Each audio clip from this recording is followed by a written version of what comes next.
Nesta noite, eu quero falar, nosso tema já está na tela, é maravilhoso, muito maravilhoso. Olha só, Israel e as nações. Escritura bíblica, Sofonias, capítulo 3, né? Coloquei 8 ali, está errado. É Sofonias, capítulo 3, só tem 3 capítulos o livro de Sofonias. Está bem? Sofonias, capítulo 3, nós já vamos entrar lá.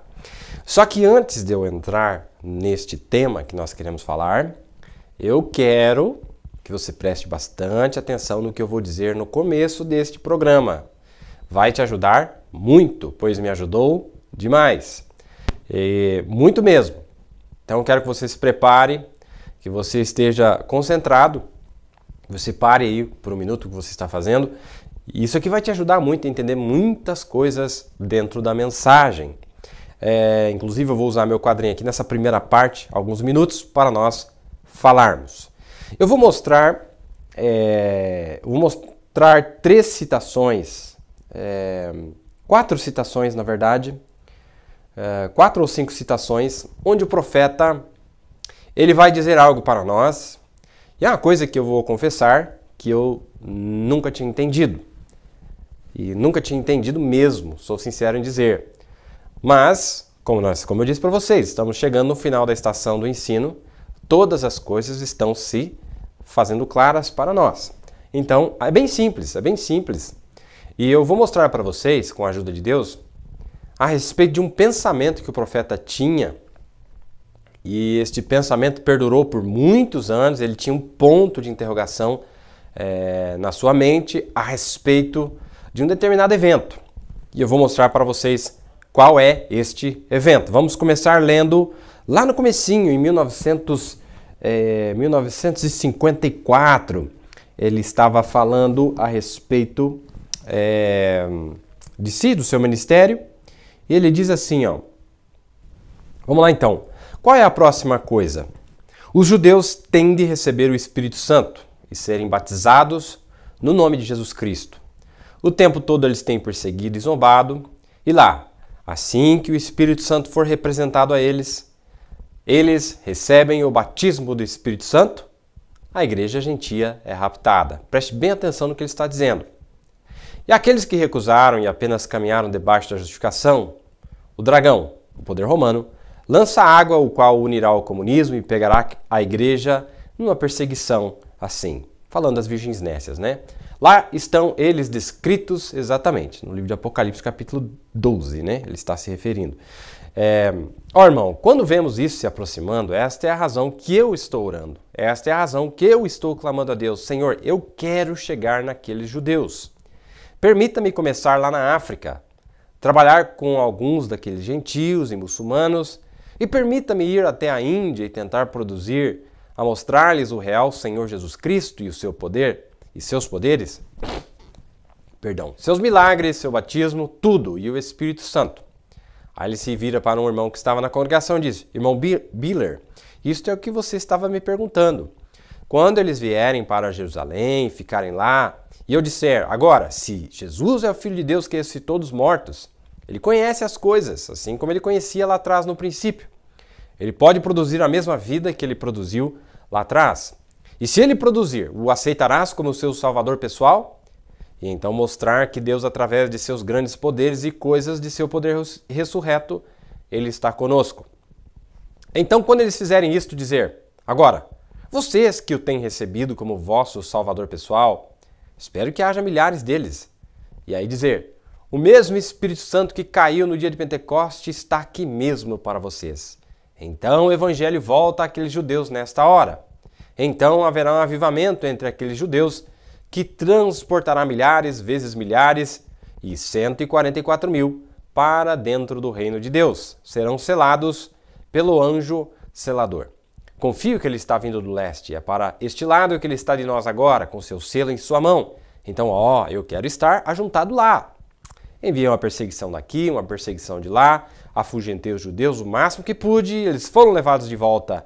Muitos dos judeus nos Estados Unidos, os quais não escaparão disso, já receberam o Espírito Santo, mas eu tenho 144 mil de pé lá que vão receber o batismo do Espírito Santo. E lá mesmo, assim que aquele anjo selador começar a selar aqueles 144.000, a porta dos gentios está fechada e os judeus levam o evangelho aos judeus.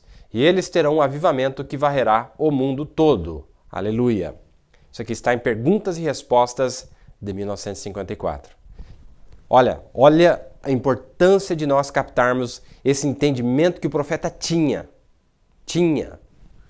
Ele tinha uma suspeita, e eu vou desenhar aqui no quadrinho para vocês, para nós entendermos.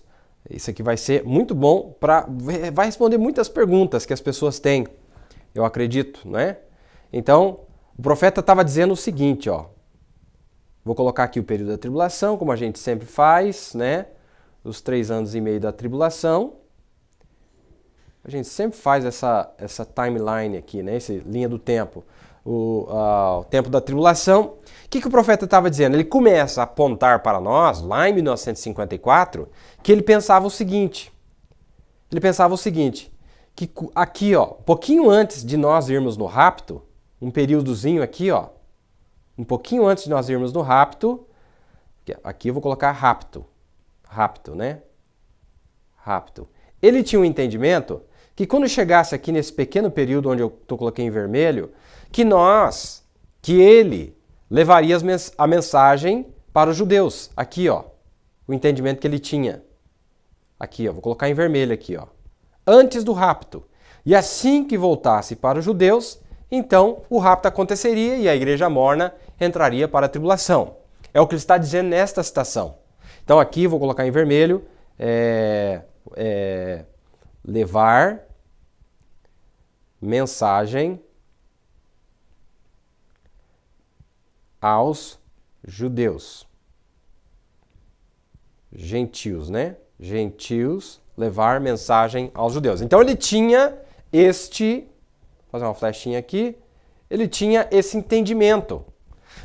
Mas você disse, será, Armon Neville, que ele tinha esse entendimento, que ele tinha essa suspeita? Opa, vamos dar uma olhada. Isso foi em 54 que eu li para vocês. Vamos ler mais uma agora, um pouquinho mais para frente. Está no meu quadro, mais uma.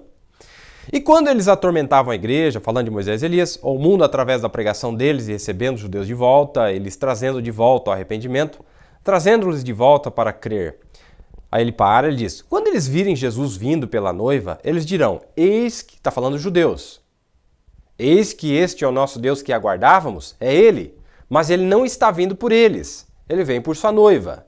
E sua noiva, reticência. Mais uma vez, olha ele apontando aqui, pode cortar para mim, ou para o nosso quadrinho, melhor dizendo, ele está apontando para esse período em vermelho aqui, ó. Quando Jesus viesse pela noiva, aqui, ó, antes da tribulação, que os judeus iam ver o mover de Deus entre a noiva. E os judeus diriam, é este o Deus que nós aguardávamos. Mas imediatamente a noiva seria levada embora. Certo? Vamos continuar lendo aqui, vocês já vão entender melhor. Quando José foi para o Egito, ele não levou seus irmãos com ele, mas obteve sua noiva lá? Absolutamente. Mas quando ele se fez conhecido a seus irmãos, não havia ninguém presente. Entendeu? Quer dizer, quando eles vêm, a noiva é tirada e ele se manifesta para os judeus, na forma de Moisés e Elias. Mas quando ele se fez conhecido a seus irmãos, não havia ninguém presente. Isso é exatamente a verdade. E quando ele se fizer conhecido a esses judeus, não haverá ninguém presente lá, a não ser os judeus. São aqueles que mataram José. De pé lá, ele disse, ora, sou José, vosso irmão. Ele chorou. E eles disseram, agora sabemos que vamos pagar por isso, porque o matamos. A mesma coisa, aqueles judeus terão um grande tempo de angústia, um pouco antes da vinda agora, da perseguição, lhes afugentando de volta à pátria, enxotando-lhes como um bando de ovelhas de volta ao Monte Carmelo, lá longe. Quando o Senhor Jesus vir por sua noiva, e eles, os judeus, virem ele, eles dirão, eis que este é o nosso Deus a quem aguardávamos. Lá está ele. Ele surgirá com cura em suas asas. É verdade. E a igreja, o remanescente de judeus, quando eles finalmente matarem esses 2 profetas, eles jazerem na rua que espiritualmente se chama Sodoma e Egito. Após, né? Mais uma citação que ele dá a entender que ele cria nisso. Vamos ler mais uma. Olha onde é que está isso aqui. Nas 7 eras da igreja. Ele não tirou. Vamos dar uma olhada. Olha o que ele diz aqui. Agora, quando o evangelho volta aos judeus, quando o dia dos gentios estiver terminado, O evangelho está pronto para voltar aos judeus? Oh, se eu pudesse apenas lhes dizer algo que está para acontecer bem nesse nosso dia. Esta grande coisa que está para acontecer conduzirá para Apocalipse 11 e apanhará aquelas duas testemunhas, aqueles dois profetas, Moisés e Elias, levando o evangelho de volta aos judeus. Estamos prontos para isto? Tudo está em ordem. Assim como os judeus trouxeram a mensagem para os gentios, da mesma forma os gentios a levarão exatamente de volta aos judeus e o arrebatamento virá. Tá vendo aí? Olha o entendimento que ele tinha. Olha, agora ele está falando da igreja. Ó. A igreja, um pouquinho antes dela ir para casa, ela passa o evangelho para os judeus e ela vai embora. E Deus continua lidando com os judeus. Era o entendimento que ele tinha. Era o entendimento que ele tinha. E ele volta, ele fala várias vezes. Isso aqui está na era da igreja. Então nós vimos, em 1954 ele fala isso. Em 1957 ele fala a mesma coisa. Nas eras da igreja ele fala a mesma coisa. E aí, em 1961, ele fala o seguinte sobre Israel. Israel está retornando à sua pátria. Israel, permitam-me dizer isto agora. Espero que já desligaram a fita. Permitam-me dizer isto. Na mesma hora que Israel se tornou uma nação. A razão que eu sempre criei diante de minha classe que haveria algo que eu teria uma parte antes de eu morrer de conseguir Israel de volta ao Senhor é porque na mesmíssima hora, segundo a revista da Pan American Airlines, na mesma hora que Israel foi declarada uma nação pela primeira vez por 2000 anos, desde que foram esparramados, sem ser um povo, foi na mesma hora, exatamente na mesma hora, que o anjo do Senhor me encontrou lá e me enviou com o Evangelho.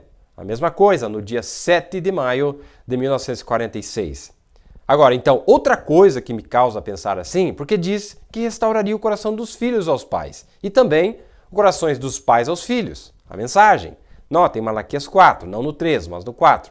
Outra coisa que me causa pensar assim, quando Billy, meu filho, e eu, o irmão Ern Baxter, estávamos a caminho da Palestina, depois que tínhamos encontrado os judeus do irmão Argenbright, eles tiveram uma reunião. Levi Petrus havia enviado estas Bíblias lá, e ele disse, esses judeus vieram e disseram, se você chamar um grupo dos líderes de Israel, quero dizer, não esses rabinos novos com todas as suas cerimônias, mas a juntar os verdadeiros líderes israelitas. E nós temos lido neste Novo Testamento e sabemos que quando o Messias vier, ele nos dirá estas coisas, com a mulher em Samaria. Sabemos que Moisés disse que nosso Messias seria um profeta. E quando você puder lhes chamar, lhes mostrar pela Escritura, na qual entraremos na mensagem de hoje à noite, que eles tiveram de ser escurecidos e seus corações cortados para que o espaço dos gentios pudesse vir, para que tivéssemos um tempo de reconciliação para os gentios. E seus corações foram endurecidos bem exatamente como foi nos dias de José, seus irmãos e assim por diante. E então trazer aqueles judeus a um lugar e chamar aqueles homens da audiência, assim como você faz com esses judeus aqui, através da inspiração do Espírito. Porque eles disseram, se este é Jesus, se ele é Messias, e suas palavras são verdadeiras, então ele não está morto, ele está vivo. Se ele está vivo, ele prometeu estar em seus servos, seus discípulos, e se nós pudermos ver ele fazer o sinal do profeta, então nós creremos que ele é o Messias. Então, que coisa perfeita, exatamente certo. Então o que isto faria? Uma nação nasceria em um dia entre os líderes. Todos eles diriam, agora sabemos. Quando aquele rabino disser isto, acabou, está resolvido. Uma nação nasceria em um dia, Israel nasceria em um dia. Eu estava a caminho para em Cairo, no Egito, com a passagem na minha mão. Faltava 15 ou 20 minutos de espera, prestes a fazer a chamada para o voo. E eu dei uma caminhada para ver uma pecinha de madeira de ébano, um pequeno elefante feito de ébano, com a presa feita de marfim. Eu iria enviar ao médico amigo meu, Dr. Sam Adair, para ser usado como pisa-papel. Eu estava dando uma olhada naquilo e algo me disse, esta não é ainda a hora, fique fora da Palestina. Então eu pensei, foi só eu pensando isso e eu continuei. Algo disse, esta não é a hora. E eu fui para detrás do hangar, levantei meu rosto a Deus e eu disse, Deus, eras tu falando comigo? Disse, esta não é a hora, fique fora da Palestina, esta não é a hora. Então eu peguei minha passagem, mudei ela e de lá fui por Roma e voltei em Lisboa com os portugueses e de lá de volta aos Estados Unidos. Não era a hora ainda, a iniquidade dos gentios ainda não encheu, até em cima da taça. Mas algum dia vai e Deus vai enviar alguém lá que seja um profeta e provará a eles. Eu confio que Deus o levantará rápido. Quem quer que seja que o levantará rápido, creio que tem de vir. Muito bem. Ele está mais uma vez dizendo, olha, eu creio que eu tinha alguma coisa a ver. Ele viu que tem. E ele estava tentando fazer isso agora. Ele vai, e ele chegou a pregar isso. Falou, olha, então vai ser levado, e daí quando for levado para os judeus, então arrebatamento acontece, a noiva vai, Deus continua lidando com os judeus, e a igreja morna cai no período da perseguição. Ele falou, tem várias vezes ele falando o mesmo entendimento. Mas o importante é que ele viu que tinha, ele falou, eu vejo que tem. Ele falou, eu creio de todo o meu coração. Mensagem A Vereda da Vida, em 1962, já um ano depois que ele falou isso aqui. Ele disse assim, eu creio de todo o meu coração que assim como os judeus trouxeram a mensagem para os gentios a levarão de volta, a igreja gentia, ele diz, a igreja gentia levará de volta para os judeus. Isso foi em 62. Ele viu que tem sim. E ele estava tentando fazer, e Deus disse, não, olha, calma. E daí, na mensagem, reconhecendo seu dia e sua mensagem, que foi um domingo depois que ele pregou a festa das trombetas, que estava falando do retorno de Israel para o Senhor, ele diz o seguinte, falando da experiência em Cairo, no Egito, ele diz, o Espírito Santo disse, esse não é teu lugar, esse não é teu tempo, veja, você se adianta. Eu pensei, ó, que coisa, eu vim até aqui, vou ir. Ele via que tinha. Mas não é possível, eu já vi que tem lá. Algo me disse, pare aí mesmo, não vá para lá. Vire-se para a Índia, não vá para lá. Vá para a Índia, mas não vá para lá. Eu pensei, por quê? Assim que caminhei de trás do hangar, eu disse, Senhor Jesus, o que significa isto? Então ele me fez saber, gentil não. Esses profetas é que são. Tem de ser de acordo com a Escritura. Moisés e Elias têm de vir. Tem que ser de acordo com a Escritura. Moisés e Elias têm de vir. E além disso, a noiva não foi tirada da frente ainda. E esses profetas retornarão e eles farão o sinal do profeta. Esta é a Escritura. Lá está tudo cumprido então, perfeitamente. Israel como uma nação nascerá em um dia. Olha o que ele está dizendo aqui. Nesta mensagem, ele deixou bem claro. Ele falou, Deus me falou, olha... Em outras palavras, você não lê sua Bíblia? Você não está lendo sua Bíblia? Lê lá a ordem de Apocalipse 11. O que aparece lá em Apocalipse 11? Tem que ter duas testemunhas ali, primeiro. Duas testemunhas primeiro. Veja o que aparece depois dos 3 anos e meio. Quem que aparece depois dos 3 anos e meio? Apocalipse 7. Um anjo com o selo de Deus para selar os 144 mil. Não antes. Veja que há lugares que o profeta joga esse Apocalipse 7, como nós já discorremos aqui, violentamente, né? Podemos até dizer, não é? Agressivamente, já discorremos sobre Apocalipse 7, ele mostrando aqui do lado de cá, e na mensagem o 7º selo, o que ele fala para nós? O que foi revelado para nós? É depois dos 3 anos e meio, não antes. Ah, então volta no quadrinho, peraí, vamos ver se nós estamos entendendo. Então quer dizer que nós temos que transportar, vamos fazer aqui, ó. Ah, agora eu estou entendendo alguma coisa aqui, ó. Ah, vamos mudar de tempo. Vamos mudar de tempo. Então ele queria jogar Apocalipse 7 aqui. Mas veja que Moisés e Elias estão no Apocalipse 6, período da tribulação. Então, depois de Apocalipse 6 é que aparece Apocalipse 7. Ele queria jogar Apocalipse 7 aqui antes do rapto. E aí, Deus veio e revelou para ele e falou, olha, vamos ler nossa Bíblia. Vamos começar a ler nosso livro sagrado, que o povo que garganteia, que conhece, que tem a abertura, que isso, que aquilo, são os que mais estão cometendo esses deslizes graves de não ler sua Biblinha, maravilhosinha, lindinha, não é? Que Deus deixou para nós. Então, olha aqui o bonito. Então, nós vamos ver que Apocalipse 7 está depois. Ó, que lindo, olha. Em vermelho, redenção. Não antes. Veja que ele entendia isso, ele via. Falou, não, olha, vai lá. Nevilho, mas eu não vi isso na citação, não. Deixa eu repetir para você. Vamos repetir. Deixa eu achar aqui a citação. Tá meio lento aqui o negócio hoje. O que está acontecendo? Vamos ver aqui. Já vamos achar. Onde é que ele disse isso? Que ele cria nisso? Olha aqui, ó, 230, 1954, dá uma olhada. O tempo todo, eles, falando dos judeus, eles têm perseguido e zombado. E lá, assim que o Espírito Santo for representado a eles, eles recebem o batismo do Espírito Santo. a igreja gentia é raptada.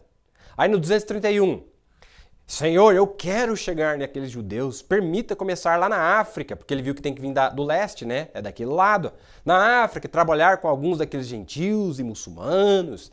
E permita-me ir até a Índia e tentar produzir, a mostrar-lhes o real Senhor Jesus Cristo e seus poderes, seus milagres, seu batismo, tudo, Espírito. Aí aqui no 233 ele diz, eu vou reunir eles e eles vão chegar lá, espero que tenha milhares deles. Aí no 234, então o evangelho volta àqueles judeus nesta hora. Então haverá um avivamento entre aqueles judeus que transportará milhares vezes milhares e 144 mil para dentro do reino de Deus. Serão selados pelo anjo selador. Onde é que ele estava aplicando Apocalipse 7? Confio que ele está vindo do leste. É para esse lado que ele está de nós agora, com seu selo em sua mão. Então, eu quero estar ajuntado lá, e veio uma perseguição aqui, uma perseguição de lá. Eu afugentei os judeus o máximo que pude. Eles foram levados de volta. Muitos dos judeus nos Estados Unidos, os quais não escaparão disso, já receberam. Mas eu tenho 144 mil de pé lá que vão receber o batismo do Espírito Santo. E lá mesmo, assim que aquele anjo selador começar a selar aqueles 144 mil, fecha a porta dos gentios. A porta dos gentios está fechada. Então agora você começa a ver, irmãos, tantas coisas, por exemplo, a pregação aos perdidos, etc. Não vou nem entrar lá. Eu estou mostrando um quadro que o profeta tinha antes dos selos serem abertos para ele. Lá em 1964, 10 anos depois que ele disse isso, ele falou assim que Deus mostrou para ele que ele finalmente vivificou as escrituras e falou, rapaz, Moisés e Elias, você não está vendo que é Moisés e Elias? Tem que ser esses dois judeus. 70 semanas estão determinadas para os judeus. 70 semanas, você não pode quebrar no meio. Tem que deixar terminar essas 70 semanas.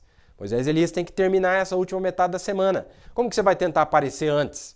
Como que a noiva vai tentar se reunir com 144 mil antes? Não fecha o quadro. Você está entendendo? Entendendo? Vamos mais um pouquinho aqui. Então, esse quadro, ele ajuda, me ajudou muito a entender várias citações que o profeta falava e eu não entendia. Eu falava, mas do que ele está falando aqui? Não é? Do que ele está falando? Muito bem.